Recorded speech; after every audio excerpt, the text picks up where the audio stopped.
সেই অপারেশন সিন্দুরকে সামনে রেখে সিন্দুর প্রতি গ্রামে গ্রামে প্রতি বাড়িতে বাড়িতে সিন্দুর যে পৌঁছে দেওয়া হচ্ছে, আমি এখান থেকে বলতে চাই, যিনি সিন্দুর পৌঁছে দিচ্ছেন তিনার সহধর্মিণীর কপালে সিন্দুর জুটে না। যিনি সিন্দুর পৌঁছে দেওয়ার এই কাজটা করছেন, তিনি শুধু কি হিন্দু মেয়েদের বাড়িতে সিন্দুর পৌঁছাবেন?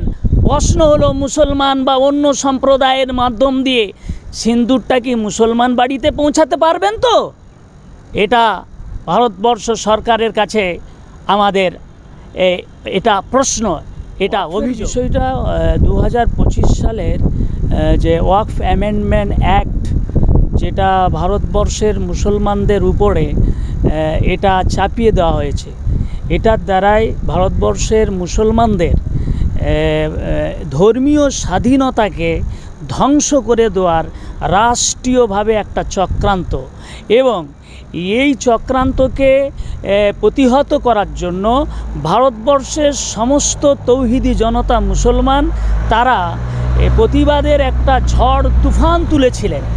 সেই প্রতিবাদের ঝড় তুফান ভারতবর্ষের চিত্র বদলে দিতে পারত।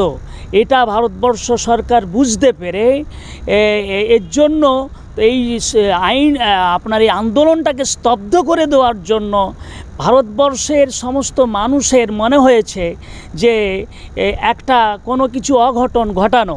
সেই অঘটনটা অনেকেই মনে করেছেন পেহেলগাঁওয়ের যে হামলা, সেটা অনেকেই মনে করেছেন, সেটা আমরাও মনে করি। তবে একটা কথা বলতে চাই যে অপারেশন সিন্দুর করে ভারতবর্ষের আন মান শান মর্যাদা গোটা পৃথিবীর মানুষের কাছে পৌঁছে গেছে। এটা আমাদের গর্বের বিষয়। এর জন্য ভারতবর্ষ সরকারকে আমরা ধন্যবাদ জানাই। কিন্তু একটা কথা বলতে চাই,